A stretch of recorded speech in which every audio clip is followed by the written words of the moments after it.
Lily walked through the lower district of the dragon capital with slow and careful steps.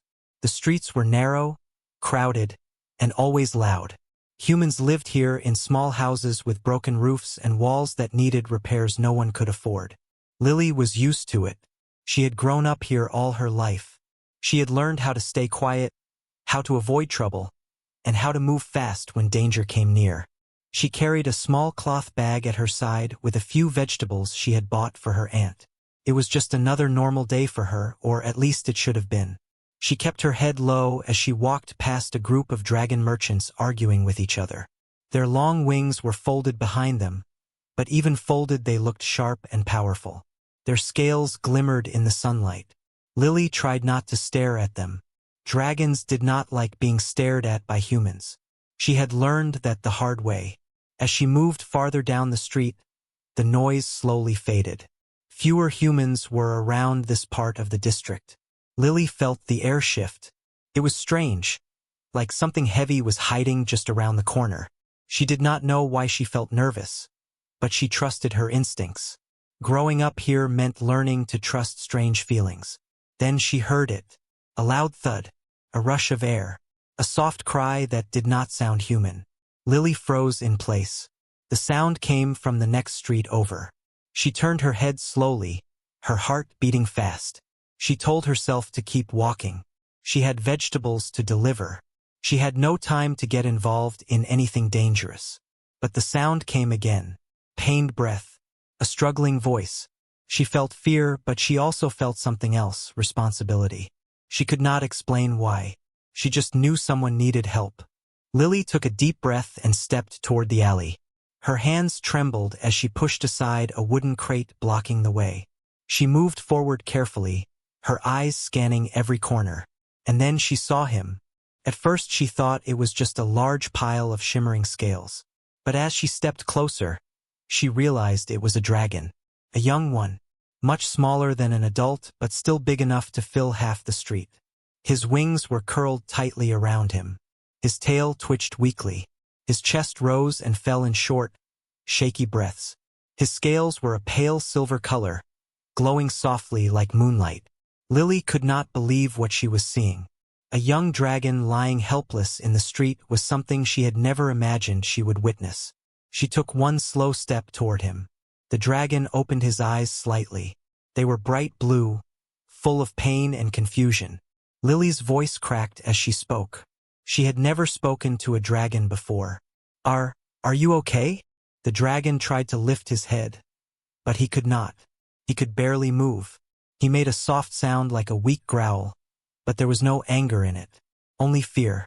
Lily stepped closer, even though her whole body shook. She knew dragons could be dangerous, even young ones, but this one looked hurt, scared, and alone. She knelt beside him. I want to help you. Tell me what happened. He tried to speak. She could see the effort in his jaw and throat, but no words came out. Instead, a small spark flickered from his chest. A glow pulsed under his scales. It looked unstable, like a fire that was about to go out. Lily knew enough about dragons to understand that their inner fire was their life force. If it was unstable, it meant he was in serious danger. She looked around the street, hoping someone else was nearby. Someone stronger. Someone braver. Someone who actually knew what to do. But the street was empty. It was just her and the dragon. Lily took a shaky breath. Okay, I'll think. I'll help. I'm not leaving you. She did not know why she said it, but the promise came out before she could stop herself. She stood up and looked around for anything she could use. But there was nothing useful. No tools. No healers. No other dragons. No guards. Nothing. The dragon let out another weak breath. His eyes fluttered. He was losing strength quickly. Lily leaned closer and gently placed her hand on his neck. His scales were warm, warmer than they should have been. His fever was rising. I need to bring someone, she whispered. Someone who can help you. Someone strong. The dragon stared at her. There was fear in his eyes, but also trust. Maybe he sensed her sincerity. Maybe he felt that she truly wanted to save him. She looked toward the distant walls of the dragon citadel. The citadel was forbidden for humans like her. She could get arrested. She could get punished. She could even disappear forever. But if she did nothing, this young dragon would die. She swallowed hard. Her legs felt weak. Her chest felt heavy. But she made her choice. She took off her thin jacket and placed it gently over the dragon's chest to dim the glow of his unstable fire. She did not know if it would help, but she wanted to protect him from attention. People in the lower district panicked easily when dragons were near. She touched his scales again. I'm going to find your family, your chief, your people. I'll tell them you're hurt. The dragon closed his eyes softly, as if accepting her promise. Lily stepped back slowly. She started walking toward the citadel. Then she started running.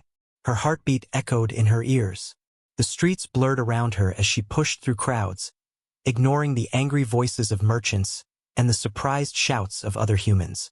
She ran past the old market. She ran past the broken fountain.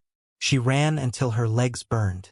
All she could think about was the young dragon lying alone in the street. All she could think about was the fear in his eyes. And all she could think about was her promise. She would not let him die. Lily sprinted toward the towering gates of the dragon citadel, knowing the moment she crossed the line, her life would change forever. But she did not slow down. She was terrified, but she kept running. Lily did not stop running until she reached the wide road leading to the dragon citadel.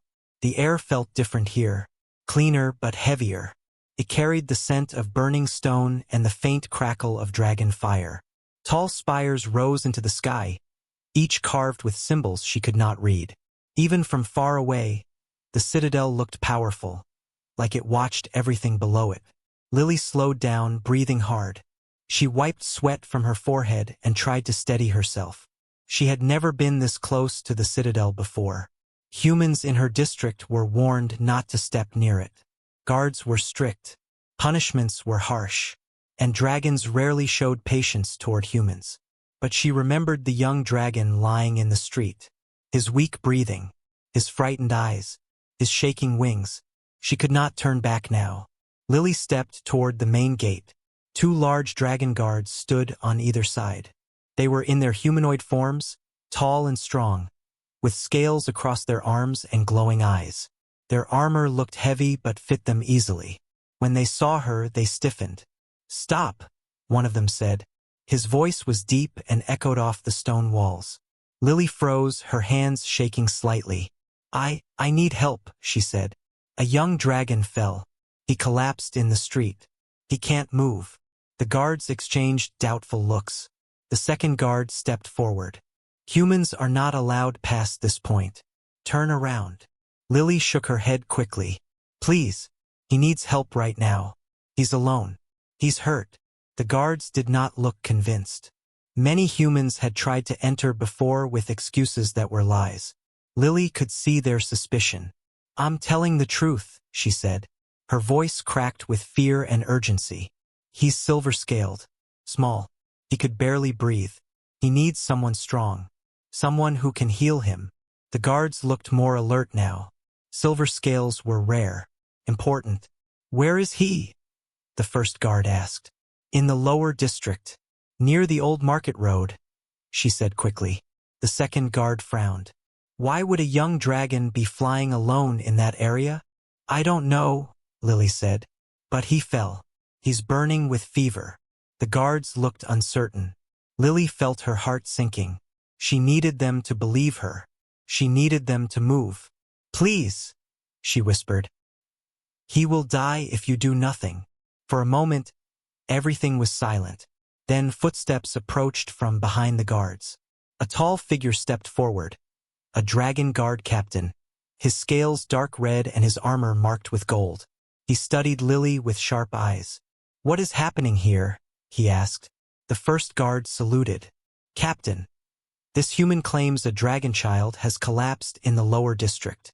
Lily nodded quickly. It's true. I saw him fall. He couldn't talk. He was scared.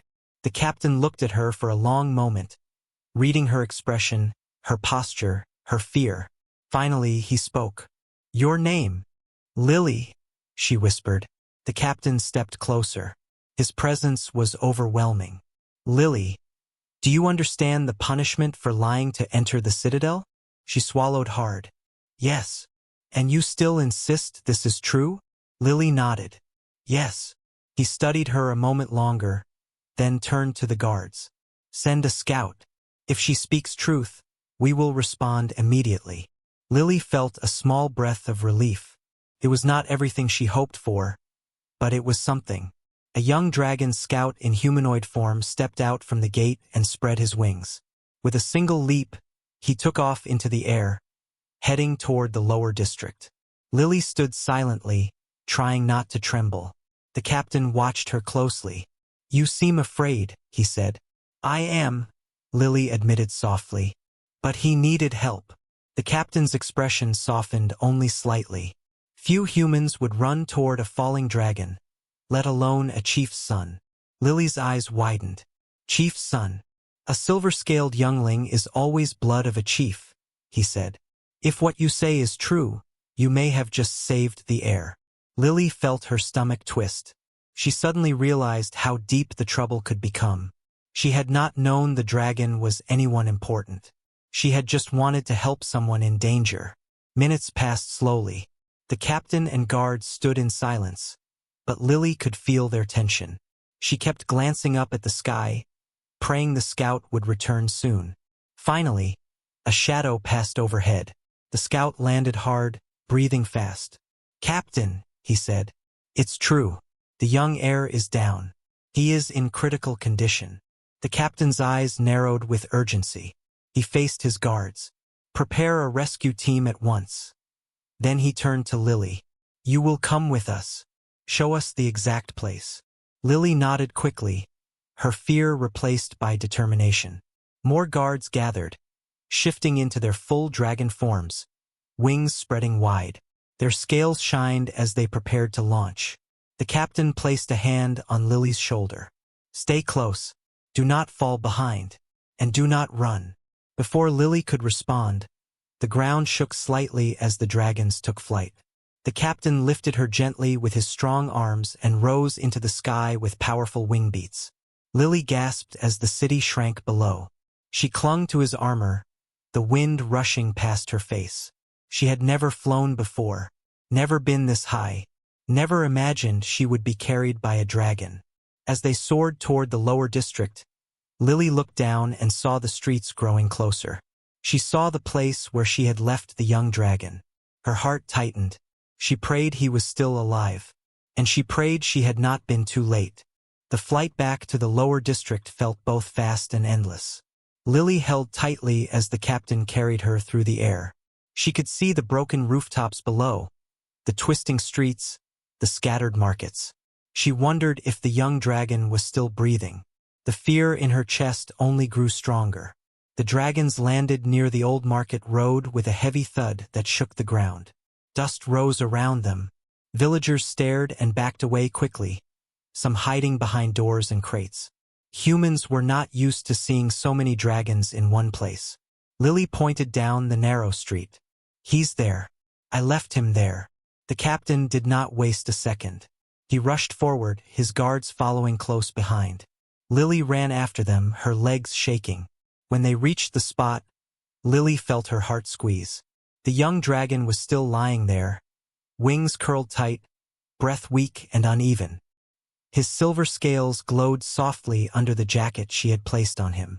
The captain knelt beside him. Kieran, he whispered. Young heir, can you hear me? The dragon's eyes opened only a little. He was too weak to respond. A healer dragon stepped forward, placing his glowing hands near Kieran's chest. His inner fire is unstable, the healer said. Something is attacking it from within. Lily watched, unsure what to do, unsure if she should speak. She felt small among the powerful dragons, but she forced herself to take a step closer. I saw him fall, she said quietly. He looked fine for a moment, then he crashed down. He tried to move but couldn't. The healer nodded. It matches the symptoms of poison. The captain's eyes hardened. Poison? Who would dare? It is a rare kind, the healer said. This was not an accident. Someone wanted him to die. Someone who knew dragons well. Lily swallowed. The thought scared her more than anything. She had never imagined someone would want to harm a young dragon. One guard lifted Kieran gently, supporting his head and wings. The young dragon let out a small, pained sound. "Take him to the citadel immediately," the captain ordered. "Prepare the healing chamber." Several dragons transformed back into their full form and prepared to carry Kieran safely. The healer climbed onto one dragon's back. Kieran was lifted carefully between two others. Before leaving, the captain turned to Lily. His eyes were serious but not unkind. "You are coming with us," he said. Lily blinked. "Me? Why?" "You were the first to find him. You saw where he fell. You may have seen something important without realizing it. The chief will want to speak with you." Lily's heart dropped at the thought. Meeting the dragon chief sounded terrifying. She had never even spoken to a regular dragon before today. I don't know if I should," she began. "You must," the captain said firmly, though not harshly. "Your testimony may save the young heir's life. It is important." Lily looked down at her hands. They were shaking again. She had only wanted to help.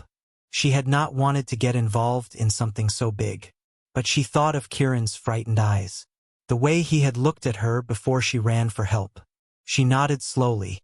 "Okay, I'll go." The captain gave a brief nod. "Good. Come. We leave now." One of the guards offered his hand to help her climb onto his back. Lily hesitated, then took it. She settled between his wings, gripping the smooth scales. With a powerful push, the dragons leaped into the air. The wind rushed past her again. Buildings shrank below. She could see people staring up at the group of dragons carrying their wounded prince. Lily held her breath as they approached the citadel. It looked even larger and more intimidating from above. Towers rose like giant claws. Glowing lights pulsed along the stone walls. They landed inside the outer courtyard. Dragons moved quickly around them, carrying supplies, shouting orders, rushing toward the healing chambers. The captain guided Lily through a long hall with tall pillars. She walked slowly, feeling out of place, like she did not belong here. At the far end of the hall, large doors opened. A deep, powerful voice echoed from inside. "Bring her in." The captain nodded to Lily. "The chief is waiting. Be respectful. Speak only truth." Lily took a deep breath. Her heart beat fast. She stepped forward. Inside the chamber, the air felt warm and heavy. Dragon symbols covered the walls. A throne carved from stone and crystal stood at the center. And sitting upon it was the dragon chief. He was massive even in humanoid form. His scales were dark blue, like the night sky with streaks of silver. His eyes glowed with sharp intelligence. He looked down at Lily with a gaze that felt like it could see every thought she ever had. "You are the human who found my son," he said. Lily nodded. "Yes, sir. I saw him fall." The chief leaned forward slightly. "Tell me everything. From the moment you first saw him." Lily took another breath, steadying herself. She remembered the fear in the street, the thud, the glow, the weak breaths. She began to speak, and the chief listened without blinking. Lily stood in the center of the chamber, feeling small under the chief's sharp gaze. The room was silent except for the distant echo of footsteps and the low hum of dragon fire burning somewhere deep within the citadel. She kept her hands close to her chest, trying to stop them from shaking. The chief leaned slightly forward on his stone throne. Even in his humanoid form, he looked powerful enough to crush boulders with one hand. His wings were folded behind him, and their shadows reached across the floor like dark rivers. "Speak," he said. "Tell me exactly what happened." Lily took a deep breath and began. "I was walking home from the market. Then I heard a loud sound, like something heavy hitting the ground. When I went to look, I saw your son. He was lying in the street. He tried to move but couldn't." She looked at the floor, trying to stay calm. He looked scared. His breathing wasn't normal. He had a strange glow under his scales. "So I ran here to get help." The chief listened without interrupting. His expression did not change, but his eyes grew darker with every word. When she finished, he finally spoke. You approached him without fear? You touched him? Lily nodded slowly. Yes, I thought he would die if I didn't do something. The chief's eyes softened just a little, but only for a moment. Then the doors behind Lily opened, and the healer from earlier stepped inside. All the dragons in the room grew quiet. The chief turned his sharp gaze toward the healer. How is Kieran? He is alive, the healer said. But the poison is strong. We have stabilized him for now, but the damage will take time to repair. Lily felt relief wash over her. He was alive, but the healer continued, his tone growing serious. This poison is not common. It is crafted. Someone made it with purpose. The chief's wings twitched slightly. Purpose? Yes, the healer said. The kind used only by those who wish to harm dragon royals. Murmurs filled the room. Lily felt a chill crawl up her spine. The chief focused his gaze back on the healer. Tell me who is responsible. The healer shook his head. I cannot say for sure yet, but the mixture suggests someone with knowledge of dragon fire. Someone who knows how to weaken it. How did it reach my son? The chief asked. We believe it was placed in the air routes near the lower district, the healer replied. A trap. Lily swallowed hard. She never imagined anything so terrible. Then the chief looked at her again. Did you see anyone near him? Anyone suspicious? Lily shook her head quickly. No. The street was empty. Think carefully, the chief said. The smallest detail may matter. She tried. She really did. She replayed everything in her mind. The thud, the crash, the glowing scales, the empty street. I didn't see anyone, she said quietly. It all happened too fast. The chief leaned back, thinking. The firelight reflected off his scales, making him look even more intimidating. After a long moment, he finally spoke again. Very well. You will remain here in the citadel while we investigate. Lily's eyes widened. Remain here? Yes, the chief said. You may have seen something without knowing, and you are a witness. The poisoners may come looking for you if they learn you helped my son. Lily's breath caught. She had not thought of that. I can't go home? Not for now, the chief said. You will be protected here. She did not know if that made her feel safer or more nervous. As she stood there, unsure what to do next, the doors opened again. This time the captain entered, his expression tight. He bowed slightly to the chief. My leader, scouts have found signs of tampered rooftops in the lower district. Footprints. Someone was watching the air routes. Human? The chief asked. Dragon, the captain said. But the size is small. Too small for an adult. Lily felt another chill. A young dragon? Yes, the captain replied. But not one of ours. The chief's eyes darkened with anger. Outsiders. Someone has entered our territory. He looked at the captain. Find them. Quietly. We cannot let panic spread. The captain nodded and left quickly. Then the chief turned back to Lily. You will stay under guard. You will be treated well. But you must not leave the citadel without permission. Lily nodded slowly. She knew she had no choice. I understand. Good, the chief said. One more thing. Lily looked up nervously. My son is alive because of you, he said. Remember that. Whatever happens next, your courage will not be forgotten. Lily felt warmth rise in her chest. She bowed her head slightly, unsure how else to respond. The chief signaled to a guard. Show her to a safe room. Bring food. Make sure she is not disturbed. As Lily followed the guard out of the chamber, she felt the weight of everything settling on her shoulders.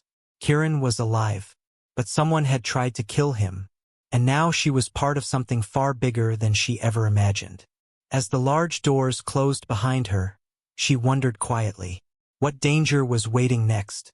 Lucas woke up early the next morning with a heavy feeling inside his chest. He had not slept well. Memories of the attack on the street kept replaying in his mind. The roar of the rogue dragons, the fear in Mara's eyes, and the burning smell of energy weapons all stayed with him. He lay still for a moment and took a slow breath. Today would not be peaceful. He could feel it. Mara had slept only a little better. She tried to start her morning like normal, drinking warm tea and brushing dust from her clothes. But the tea tasted sharp, and her hands shook a little. No matter how hard she tried, she could not forget the rogue dragon's strange eyes. They looked wild, hungry, and confused. Something was wrong with them, and she felt that more trouble was on the way. High above their small room, the dragon palace was wide awake. Guards paced back and forth in the halls. Servants moved quickly with messages. Every dragon lord inside the palace felt uneasy. The attack had been too sudden, too strange. Dragons were strong creatures, and they did not normally attack without reason.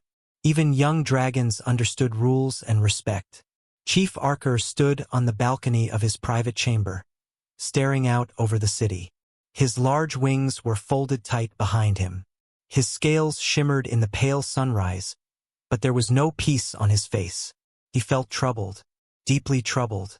He knew the rogue dragons had not attacked by accident.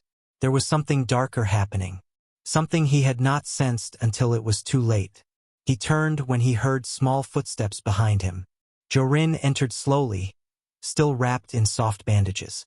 The young dragon moved with care, but he was recovering fast. His eyes, bright and gentle, watched his father with concern. "Father, are you still thinking about the attack?"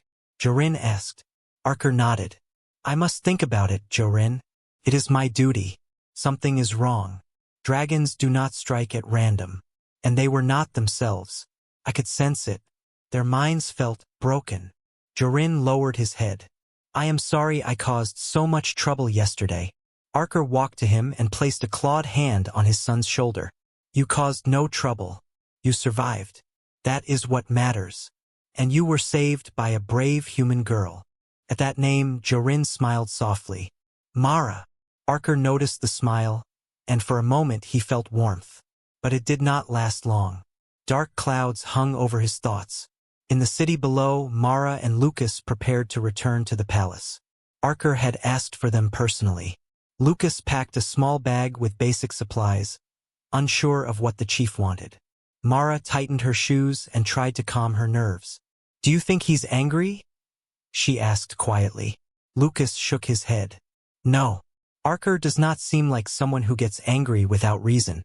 He called us for something important." Mara looked down at her hands.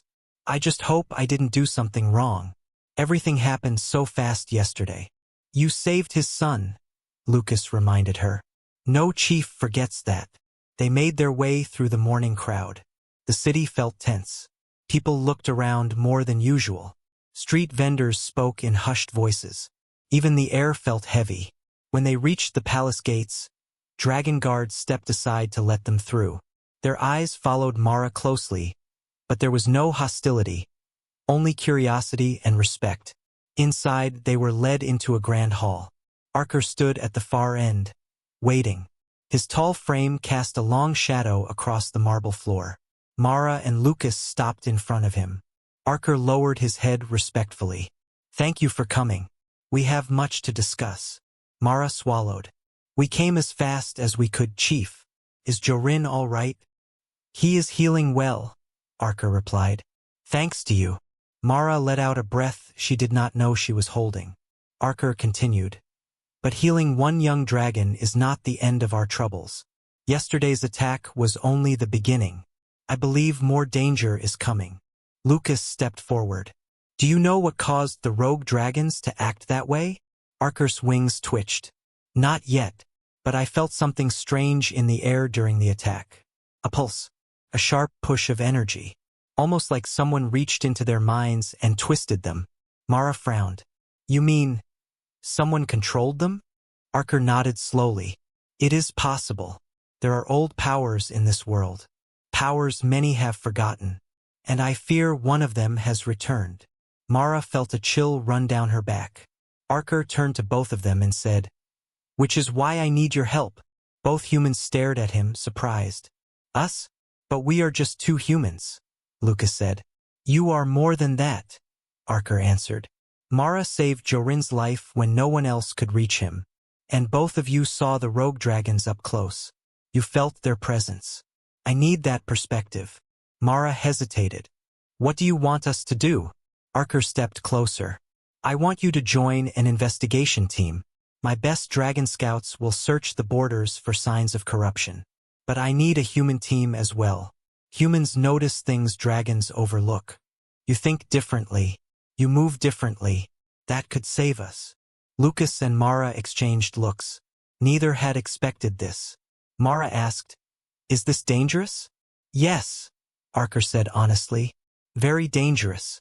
But if we do nothing, more dragons and more humans will be hurt. Mara took a slow breath. She remembered Jorin's small body on the ground. The fear she felt. The way she refused to walk away. We'll help, she said. Lucas nodded beside her. We're in. Archer's expression softened. Thank you. He turned and motioned for them to follow. They walked through several long hallways, deeper into the palace. Mara looked around at the carved stone walls and hanging banners. Dragons of all sizes passed by. Some greeted them with quiet nods. Others watched with interest. Archer led them into a chamber filled with glowing maps and shifting light patterns. This was the strategy hall. Across the central table, a large map of the region floated in the air, slowly turning. There, Archer said, pointing to a cluster of mountains far to the north. This is where the energy pulse came from. Mara studied the map. That is very far away. Yes, Archer replied, and very dangerous. Few travel there. The mountains are steep, and storms gather often. But something is hiding there, and we must find it. Lucas crossed his arms. Who will be on the human team? Archer pressed a claw to a control stone. A new image flashed above the map, 3 humans. This is your team, Archer said. Evan, a strong and quiet man who knows the wild lands better than anyone. Lily, a healer who can sense changes in energy. And Aaron, a young engineer who understands ancient devices. Mara nodded slowly. They looked skilled, but she still felt nervous. You will meet them soon, Archer said. But first you must prepare. You will need supplies, training, and time to rest. The journey will not be easy. Mara looked at the glowing mountains again and whispered, Why us? Why now? Archer's voice lowered. Because this world is changing, and humans and dragons must face it together. You were there at the beginning of this trouble. Now you must help bring the truth to light. Mara felt her fear fade, replaced by a heavy but strong feeling inside her chest. She did not want danger. She did not want to face whatever was hiding in those mountains. But she wanted to protect Jorin. She wanted to protect the city. She wanted to protect the fragile peace between dragons and humans. We will do our best, she said. Archer bowed his head in respect. That is all I can ask. As Mara and Lucas left the strategy hall, they felt the weight of their mission settle onto their shoulders. The palace buzzed with movement. The city trembled with fear. And the mountains in the north waited like silent giants. Something dark had awakened, and they would be the ones to face it. The night was quiet, but the air inside the dragon palace was tense. Mara and Lucas had barely slept, but the city below rested uneasily. They knew the next day would begin the true journey, and the weight of responsibility pressed on them. At dawn, Archer summoned them to the central courtyard. Jorin, now stronger, stood beside him. The young dragon's wings were fully grown, and his scales gleamed in the early light. Mara approached carefully, bowing her head. Good morning, Jorin. Jorin smiled faintly. Good morning, Mara. Thank you. Again. Archer stepped forward. Today, your mission begins. The human team will meet you, and together, you will journey to the northern mountains. Mara felt her stomach tighten. The mountains seemed so distant, so cold, and so full of unknown dangers. Evan, Lily, and Aaron arrived shortly after. They were strong, capable, and well-prepared. Mara introduced herself and Lucas. A bond formed quickly. They had a common purpose: uncover the source of the rogue dragon attacks and protect both humans and dragons from further harm. The chief provided them with supplies, weapons, and protective charms. He warned them about dangerous terrains, shifting storms, and creatures corrupted by dark energies. Every word added weight to the adventure ahead. As they mounted their transport dragons, the city below seemed small and distant. Mara looked down at the streets where she had once lived. She had risked everything to help Jorin, and now she faced an even greater challenge. The sky grew bright as they soared toward the mountains. Mara felt the wind whip around her, carrying both fear and exhilaration. Lucas sat beside her, steady and calm, his gaze fixed on the horizon. Hours passed. The city became a faint memory, and only the distant mountains remained. Their dragons navigated through turbulent clouds, dodging strikes of lightning and strong gusts. Mara held tightly, learning quickly the rhythm of flying. Finally, they reached the northern range. Jagged peaks rose sharply, shrouded in mist. Strange echoes of creatures howled from the shadows. Mara felt a shiver run down her spine. Arker's voice resonated in her mind, carried through the magical charms. Trust each other, humans and dragons alike. Strength comes in unity. Courage will be your guide. The team landed in a sheltered valley. The mountains loomed above them like silent guardians. Lucas and Mara took a moment to breathe, checking their supplies and understanding the paths ahead. The first challenge appeared quickly. A narrow passage blocked by unstable rocks and a sudden surge of corrupted energy. Mara's instincts kicked in. She recognized the pulse from the rogue dragon's attack. It was similar but weaker. "Watch your step," Lily warned. "The energy reacts to movement." Aaron examined the rocks, whispering calculations and measurements. "We can create a safe path. We need to move slowly and carefully." Mara followed their instructions, leading Lucas, Evan, and Lily through the passage. Every step was cautious. The energy pulsed beneath the stones, faintly glowing. Finally, they reached a small plateau. From here, they could see the source of the corruption. A hidden cave, dark and ominous, radiating power that made the air heavy and cold. Evan pointed. "That must be it. That's where the rogue dragons were controlled." Mara nodded, feeling the chill in her bones. "We need a plan. Charging in blindly will get us killed." Aaron and Lily suggested protective wards and small, controlled attacks to weaken the corrupted energy before entering. Mara and Lucas volunteered to scout closer, moving with careful steps, observing the cave entrance. Inside the cave, dark shadows shifted. The energy pulse was stronger, and Mara felt the same fear she had felt when first seeing Jorin collapse.